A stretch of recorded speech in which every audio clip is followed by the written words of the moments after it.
Hi ನಮಸ್ತೆ. ನಾನು ನಿನ್ನೆ ಮ್ಯಾಚ್ ಆದ ಕೂಡಲೇ ಪ್ರಿವ್ಯೂ ವಿಡಿಯೋ ಮಾಡಲಿಲ್ಲ. ಅದಕ್ಕೆ ಎರಡು ರೀಸನ್. ಒಂದು, ನಾನೊಂದು ಇವೆಂಟಿಗೆ ಹೋಗಿದ್ದೆ, ಔಟ್ಡೋರ್ ಇದ್ದೆ, ಸೊ ಅಲ್ಲೂ ಕೂಡ ಮ್ಯಾಚ್ನ ಫಾಲೋ ಮಾಡ್ತಾ ಇದ್ದೆ. ಎರಡನೇ ರೀಸನ್, ನನಗೆ ಅಂತ ಏನು ಎಕ್ಸ್ಪೆಕ್ಟೇಷನ್ ಇರಲಿಲ್ಲ, ಇವತ್ತೇನೋ ಮಿರಾಕಲ್ ಆಗುತ್ತೆ, ಟೀಮ್ ಇಂಡಿಯಾ ಏನಾದರೂ ಗೆದ್ದು ವಾಪಸ್ ಕಮ್ಬ್ಯಾಕ್ ಮಾಡ್ತಾರೆ ಅಂತ. ದಿ ವೇ ಇಂಗ್ಲೆಂಡ್ ನಮ್ಮನ್ನು ಔಟ್ಪ್ಲೇ ಮಾಡಿದೆ ಸೀರೀಸಲ್ಲಿ, ಕೊನೆ ಮ್ಯಾಚ್ ಕೂಡ ಖಂಡಿತ ಹೋಗಿ ಆಗುತ್ತೆ ಅಂತ ಒಂದು ಎಕ್ಸ್ಪೆಕ್ಟೇಷನ್ ಇತ್ತು. ಅದೇ ರೀತಿಯಾಗಾಯಿತು. ಈ ಸಲ ಇನ್ನೂ ಕೆಟ್ಟದಾಗಾಯಿತು. ಟಾಸ್ ಗೆದ್ದು ಫಸ್ಟಿಗೆ ಅವರಿಗೆ ಬ್ಯಾಟಿಂಗ್ ಬರೋಕ್ಕೆ ಅಂತ ಆಹ್ವಾನ ಮಾಡಿದಾಗಲೇ ನನಗೊಂದು ಡೌಟ್ ಇತ್ತು, ಈ ಒಂದು ಸೌತ್ ಆಂಪ್ಟನ್ ಪಿಚ್ಚಲ್ಲಿ ಚೆನ್ನಾಗಿ ಚಚ್ತಾರೆ ಇವತ್ತು ಅಂತ. ಅದೇ ರೀತಿಯಾಗಿ ಮಾಡಿದ್ರು. ಈ ಸಲ ಒಂದೇ ಒಂದು ಪ್ಲಸ್ ಶ್ರೇಯಸ್ ಅಯ್ಯರ್ಗೆ ಇಡೀ ಒಂದು ಸೀರೀಸಲ್ಲಿ ಅಂತಂದರೆ, ಅವರು ಗೆದ್ದಿದ್ದಾರೆ, ಟಾಸ್ ಮಾತ್ರ ಮ್ಯಾಚ್ ಗೆದ್ದಿಲ್ಲ ಅಷ್ಟೇ. 7 ಮ್ಯಾಚಲ್ಲಿ 6 ಮ್ಯಾಚ್ ಸೋತಿದ್ದಾರೆ ಅಂತಂದರೆ, ನನಗನ್ಸುತ್ತೆ ಪ್ರಾಬಬ್ಲಿ ಆ ಫಸ್ಟ್ T20 ನಡೀತಲ್ಲ, ಮಳೆಯಿಂದ ವಾಶೌಟ್ ಆಯಿತು, ಅದನ್ನು ಆಡಿದರೂ ಕೂಡ ಅವತ್ತು ಇಂಗ್ಲೆಂಡ್ ಅವರು ಚೇಸ್ ಮಾಡಿರೋರು. ಆಲ್ರೆಡಿ ನಾವು ಆಡಬೇಕಾದ್ರೇ ಬಾಲ್ ಗ್ರಿಪ್ ಆಗ್ತಾ ಇರಲಿಲ್ಲ, ಮಳೆ ಬರ್ತಾಯಿತ್ತು. ಹಾಗಾಗಿ ನಾವೇನಾದರೂ ಬೌಲಿಂಗ್ ಇಳಿತಾ ಇದ್ದರೆ ಈಸಿ ಆಗ್ತಾಯಿತ್ತು, ಅವ್ರಿಗೆ ಇನ್ನೂ ಗ್ರಿಪ್ ಆಗ್ತಾ ಇರಲಿಲ್ಲ, ಚೆನ್ನಾಗಿ ಕೊಡ್ತಾಯಿದ್ರು. ಮೇ ಬಿ 18 ಓವರ್ಗೆ ಮುಗಿಸಿರೋರು ಏನೋ.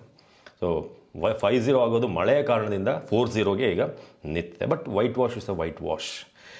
ನೆನ್ನೆ ಮ್ಯಾಚ್ ರೀಕ್ಯಾಪಿಗೆ ಬರೋಣ ಏನು ಅಂತ. ಸ್ಟಾರ್ಟಿಂಗ್ ಬ್ಯಾಟ್ ಮಾಡ್ತಾರೆ ಫಿಲ್ ಸಾಲ್ಟ್. ಫಸ್ಟಿಗೆ ಪ್ರಸಿದ್ಧ ಕೃಷ್ಣ ವಿಕೆಟ್ ತೆಗೆದಾಗ ಎಲ್ಲೊಂದು ಕಡೆ ಮ್ಯಾಚ್ ಸ್ಟಾರ್ಟಿಂಗಲ್ಲೇ ಪ್ರೆಷರ್ ಹಾಕ್ತಾರೆ ಅಂತ ಅನ್ನಿಸ್ತು. ಬಟ್ ಬಟ್ಲರ್, ಹ್ಯಾರಿ ಬ್ರೂಕ್, ನೆನ್ನೆ ಹ್ಯಾರಿ ಬ್ರೂಕ್ಗೆ ಜಾಸ್ ಬಟ್ಲರ್ ಸೆಕೆಂಡ್ ಫಿಡ್ಲಾಗಿ ಆಡ್ತಿದ್ದಾರೆ ಅಂತ ಅನಿಸ್ತಾ ಇತ್ತು. ಬಟ್ ಲೇಟರ್ ಅವ್ರು ಕೊನೆ ಮಾಡಿದಂಥ ರೀತಿ ಸಖತ್ತಾಗಿತ್ತು. 64 ಬಾಲಿಗೆ 131, 8 6, 12 boundary.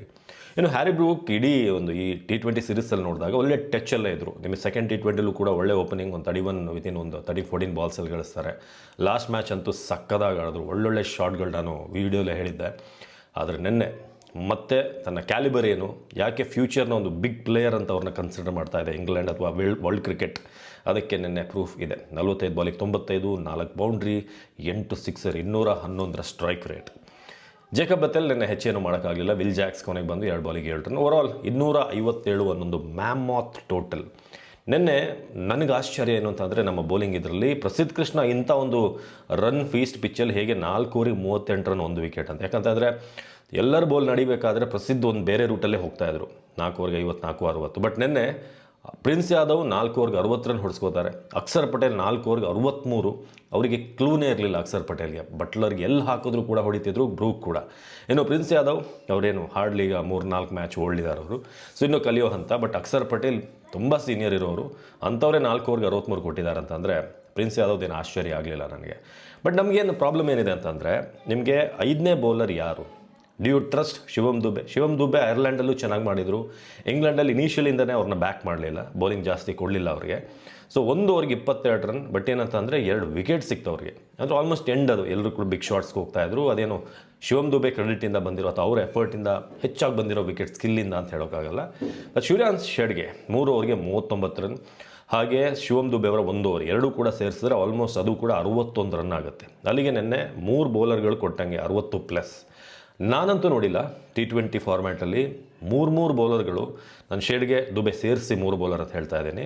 Prince Yadav, Akshar Patel 4 ಓವರಿಗೆ 60 run ಕೊಡೋದನ್ನು, ಅಂದರೆ ಎಷ್ಟು ಮಟ್ಟಿಗೆ ನಾವು ಪಿಚ್ಚನ್ನು ಬ್ಯಾಟಿಂಗಲ್ಲೂ ನಾವು ಅರ್ಥ ಮಾಡ್ಕೊಂಡಿಲ್ಲ. ಬೌಲಿಂಗ್ ಮಾಡಬೇಕಾದ್ರೂ ಕೂಡ ನಮಗೆ ಅಲ್ಲಿ ಹೇಗೆ ಮಾಡಬೇಕು, ಏನು ಟಾಸ್ ಗೆದ್ದು ಯಾವ ಡಿಸಿಷನ್ ತೊಗೊಳ್ಬೇಕು, ಅದರಲ್ಲೂ ಕೂಡ ನಾವು ಮಿಸ್ ಹೊಡೆದಿದ್ದೀವಿ. ಹಾಗೆ ಅಲ್ಲಿನ ಡೈಮೆನ್ಷನ್ಸ್, ಸ್ಕ್ವೇರ್ ಬೌಂಡ್ರೀಸ್ ಹೇಗಿರುತ್ತೆ, ಕೌ ಕಾರ್ನರ್ಲ್ಲಿ ಹೇಗೆ, ಲಾಂಗ್ ಆಫಲ್ಲಿ ಹೇಗೆ ಆಡಬೇಕು, ಆ ಒಂದು ಡಿಸ್ಟೆನ್ಸ್ಗಳನ್ನು, ಡೈಮೆನ್ಷನ್ಗಳನ್ನು ಅರ್ಥ ಮಾಡ್ಕೊಳ್ಳೋದ್ರಲ್ಲೂ ನಾವು ಎಡವಿದ್ದೀವಿ. ಬಟ್ ನನಗೆ ನೆನ್ನೆ ಅನಿಸ್ತು, ಸಂಜು ಸ್ಯಾಮ್ಸನ್ ಬ್ಯಾಟಿಂಗ್ ಬಂದಾಗ ಸಂಜು ಸ್ಯಾಮ್ಸನ್ ಅವ್ರನ್ನ ತಂದಿದ್ದು ಒಳ್ಳೆ ಮೂವೇನೆ. ಬಟ್ ಆ ಪಿಚ್ಚಲ್ಲಿ, ಅಷ್ಟು ರನ್ ಗಳಿಸುವಂಥ ಪಿಚ್ಚಲ್ಲಿ, ಬ್ಯಾಟಿಂಗ್ ಫ್ರೆಂಡ್ಲಿ ಫ್ಲ್ಯಾಟ್ ಥರ ಬಿದ್ದಂಥ ಪಿಚ್ಚಲ್ಲಿ ವೈಭವ್ ಬೇಕಾಗಿತ್ತು. ನೀವು ತಿಲಕ್ ವರ್ಮಾಗೆ ಒಂದು ಮ್ಯಾಚ್ ನೆನ್ನೆ ಚೆನ್ನಾಗಿ ಆಡೋದು Tilak Varma, I agree. But at the same time Abhishek ಶರ್ಮಾಗೆ ನೆನ್ನೆ ಅಂತ ಪಿಚ್ಚಲ್ಲಿ ಒಂದು ಅವಕಾಶ ಕೊಟ್ಟಿದ್ದರೆ ಖಂಡಿತ ಅವ್ರದ್ದು ರನ್ ಬರ್ತಾಯಿತ್ತು. ಅದನ್ನು ಮಿಸ್ ಮಾಡಿದ್ರು. ಸಂಜು ಸ್ಯಾಮ್ಸನ್ ಅವರ ತರೋದ್ರ ಜೊತೆಗೆ ನೀವು ವೈಭವ್ಗೂ ಕೂಡ ಸ್ಪಾಟ್ ಎಲ್ಲಾದರೂ ಒಂದು ಫಿಕ್ಸ್ ಮಾಡಿದರೆ ಅಥವಾ ಓಪನಿಂಗಲ್ಲೇ ನಿಲ್ಲಿಸ್ತಾ ಇದ್ದರೆ, ನೆನ್ನೆ ಆತನಿಗೆ ಹೇಳಿ ಮಾಡಿಸಿದಂಥ ಪಿಚ್.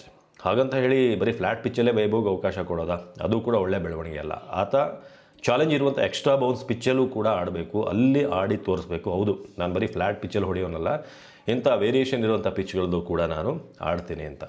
ನಿನ್ನೆ 2+ ಅಂತಂದರೆ ಇಶಾನ್ ಕಿಶನ್ 56 ರನ್ ಗಳಿಸಿದ್ದು, 35 ಬಾಲಿಗೆ 7 boundary, 2 sixer. Shreyas Iyer start ಸಿಕ್ತು, ಆಮೇಲೆ ಔಟ್ ಆದರು. ತಿಲಕ್ ವರ್ಮಾ 25 ಬಾಲಿಗೆ 53 ರನ್, 3 ಬೌಂಡ್ರಿ, 4 ಸಿಕ್ಸರ್. ಬಟ್ ನಿಮಗೆ ಉಪಯೋಗಕ್ಕೆ ಬರ್ದಿರುವಂಥ ಇನ್ನಿಂಗ್ಸ್, ಆಲ್ರೆಡಿ ಕಳ್ಕೊಂಡ ಮೇಲೆ ಹೊಡೆಯುವಂಥ ಯಾವುದೇ ರನ್ಗಳು ಕೂಡ ನಮಗಷ್ಟು ಮಾನ್ಯ ಅಂತ ಅನಿಸೋದಿಲ್ಲ. ಹೌದು, ಅವ್ರಿಗೆ ಪರ್ಸ್ನಲ್ ಒಂದಷ್ಟು ರನ್ ಬರ್ಬೋದು. ಬಟ್ ನಿಮ್ಗೆ ಎಲ್ಲಿ ನೆಸೆಸಿಟಿ ಇತ್ತು ಅಲ್ಲಿ ಪರ್ಫಾರ್ಮ್ ಮಾಡಿದೆ, ಬೇರೆ ಟೈಮಲ್ಲಿ ರನ್ಗಳು ಬಂದಾಗ it's not of use. But okay, Tilak Varma strike rate ವಿಚಾರವಾಗಿ ಪ್ರಶ್ನೆಗಳಿತ್ತು ಅವ್ರದ್ದು, ಅದನ್ನು ಮತ್ತೊಂದು ಸಲ ಉತ್ತರ ಕೊಟ್ಟರು. ಬಟ್ ಅಷ್ಟು ಆಲ್ರೆಡಿ ಟ್ರೈನ್ ಪಾಸ್ ಆಗಿತ್ತು, ಆಮೇಲೆ ಟಿಕೆಟ್ ತೊಗೊಂಡಾಗಿತ್ತು. ಸೂರ್ಯವಂಶಿ ರೆಡ್ಡಿಗೆ ತುಂಬ ಯಂಗ್ ಪ್ರಾಸ್ಪೆಕ್ಟ್ ಅಂತ ತೊಗೊಂಡಿದ್ದಾರೆ, ಬಟ್ ಬೌಲಿಂಗ್ ಬ್ಯಾಟಿಂಗ್ ಎರಡರಲ್ಲೂ ಕೂಡ ಇಂಪ್ರೆಸ್ ಮಾಡಲಿಲ್ಲ. ಅಕ್ಷರ್ ಪಟೇಲ್ ನನಗಿನ್ನೂ ಟೀಮಲ್ಲಿ ಯಾಕಿದ್ದಾರೆ ಅನ್ನೋದು ಪ್ರಶ್ನೆ ಉಳ್ಕೊಂಡಿದೆ. ಟೆಸ್ಟಿಗೆ ಒಳ್ಳೆ ಬೌಲರ್, ಒನ್ ಡೇಗೂ ಓಕೆ.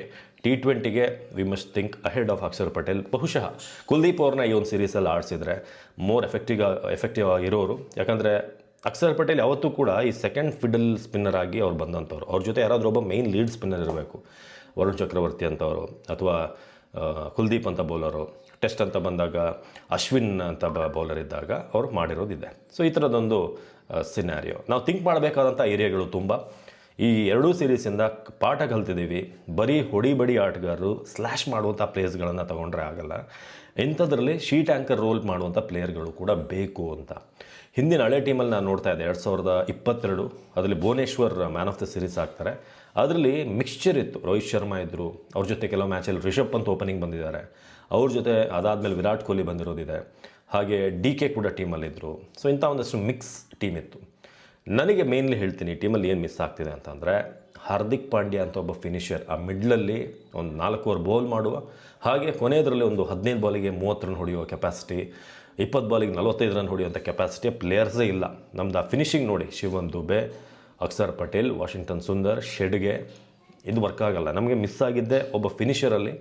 ಸೊ ಟಾಪ್ ಆರ್ಡ್ರಲ್ಲಿ KL ಅಥವಾ ಶುಭ್ಮನ್ ಗಿಲ್, ರಜತ್ ಪಟೀದಾರ್ ಏನಾದರೂ ಮಿಡ್ಲ್ ಆರ್ಡ್ರಲ್ಲಿ. ಸೊ ಈ ಥರದ್ದು ಯಾರಾದರೂ ಒಬ್ಬ ಪ್ಲೇಯರ್ಗಳು ಸ್ವಲ್ಪ ಕಚ್ಚಿ ನಿಲ್ಲುವಂಥ ಪ್ಲೇಯರ್ಗಳಿದಾರಲ್ಲ, ಅಂದರೆ ಎಕ್ಸ್ಟ್ರಾ ಬೌನ್ಸ್ಗಳನ್ನು ಕೂಡ ನೋಡ್ಕೊಂಡು ಆಡೋರು, ವೇರಿಯೇಷನ್ಗಳಿಗೆ ರೆಸ್ಪೆಕ್ಟ್ ಕೊಡುವಂಥ ಪ್ಲೇಯರ್ಸ್ಗಳು, ಮತ್ತು ತಮ್ಮ ಸ್ಕಿಲ್ ಮೂಲಕ ರನ್ ತೆಗೆಯುವಂಥವ್ರು. ನಮ್ಮಲ್ಲಿ ಇರೋರಲ್ಲಿ ಏನಂತಂದರೆ ಅವರ ಸ್ಲಾಟಲ್ಲಿ ಬಂದರೆ ಹೊಡೆಯೋರಿದ್ದಾರೆ. ವೈಭವ್ ಇರ್ಬೋದು, ಅಭಿಷೇಕ್ ಇರ್ಬೋದು, ಇಶಾನ್ ಇರ್ಬೋದು. ಅವರಿಗೆ ಅವ್ರೊಂದು ಏರಿಯಾ ಇದೆ, ಪರ್ಟಿಕ್ಯುಲರ್ ಏರಿಯಾ. ಆ ಏರಿಯಾದಲ್ಲಿ ಬಂದರೆ ಕಳಿಸ್ತಾ ಇರ್ತಾರೆ. ಕೆಲವೊಂದು ಮಿಸ್ ಹಿಟ್ ಆದ್ರೂ ಹೋಗುತ್ತೆ ಇವ್ರದ್ದು. ಬಟ್ KL ರಾಹುಲ್, ಶುಭ್ಮನ್ ಗಿಲ್, ರಜತ್ ಪಟೀದಾರ್ ಎಂಥ ಪ್ಲೇಯರ್ಸ್ಗಳು ಏನು ಮಾಡ್ತಾರೆ ಅಂತಂದರೆ ಕೆಲವೊಂದು ಸಲ ಬೌಲರ್ಗಳ ವೇರಿಯೇಷನ್ಗಳಿಗೂ ಕೂಡ ತಮ್ಮ ಸ್ಕಿಲ್ ಮೂಲಕ ಅವುಗಳನ್ನು ಕ್ಲಿಯರ್ ಮಾಡ್ತಾರೆ. ಸೊ ಅಂಥ ಒಂದು ಕ್ಯಾಪಬಿಲಿಟಿ ಅವ್ರಿಗಿದೆ. ಸೊ ಬೌಲರ್ಗಳು KL Rahul one of the toughest batsman ನಾನು ಬೌಲ್ ಮಾಡಿದ್ದು ಅಂತ ಜೋಫ್ರಾ ಆರ್ಚರ್ ಹೇಳಿದರು. ಜೋಫ್ರಾ ಆರ್ಚರ್ಗೆ ಒಂದು ಥರ ರಿಲೀಫ್ ಆಗಿರುತ್ತೆ, ಹಬ್ಬ KL ಇಲ್ಲ, ಶುಭ್ಮನ್ ಗಿಲ್ ಇಲ್ಲ, ನಾ ಆಡ್ಬೋದು ಅಂತ. ಪಟಿದಾರ್ ಇಲ್ಲ ಅಂತ ತುಂಬ ಜನ RCB ಬಾಯ್ಸ್ ಇದ್ದಾರಲ್ಲ ಅಲ್ಲಿ, Phil Salt, Jordan Cox, Bethell ಅಂದ್ಕೊಂಡಿರ್ತಾರೆ, ಏನಯ್ಯ ಇವರು ಅಂತ ಪಟಿದಾರ್ನೇ ಪಿಕ್ ಮಾಡಿಲ್ಲ ಅಂತ. ಸೊ ಅವ್ರಿಗೆಲ್ಲ ರಿಲೀಫ್ ಆಗಿರುತ್ತೆ ಇಂಥ ಪ್ಲೇಯರ್ಗಳನ್ನು ಆಡಿಸಿಲ್ಲ ಅಂತ. ಇನ್ನೊಂದು ನಂಗೆ ಬೌಲಿಂಗಲ್ಲಿ ಮಿಸ್ ಆಗಿದ್ದು ಅಂತ ಅನಿಸಿದ್ದು ಬುಮ್ರಾ ಇದ್ದಿದ್ರೆ things would be different. So ಹೊಸಬ್ರನ್ನ ನೆಚ್ಕೊಂಡು ಹೋಗಿದ್ದು ವರ್ಕ್ ಆಗಿಲ್ಲ ಇವತ್ತು. ಹರ್ಷದೀಪ್ ಸಿಂಗ್ ಕೂಡ ನೆಟ್ಟನೆ 4 ಓವರಿಗೆ 33 ರನ್ ವಿಕೆಟ್ಲೆಸ್ ಆದರು. ಅವ್ರದ್ದು ಸ್ಟಾರ್ಟಿಂಗ್ ಆ ಪವರ್ ಪ್ಲೇನಲ್ಲಿ ಏನೋ ಒಂದು ಎಫೆಕ್ಟ್ ಇತ್ತು, ಹರ್ಷದೀಪ್ ಎಫೆಕ್ಟ್. ಸೊ ಅದು ಕಾಣಿಸ್ಲಿಲ್ಲ ಅಂತ ಅನಿಸುತ್ತೆ ನನಗೆ.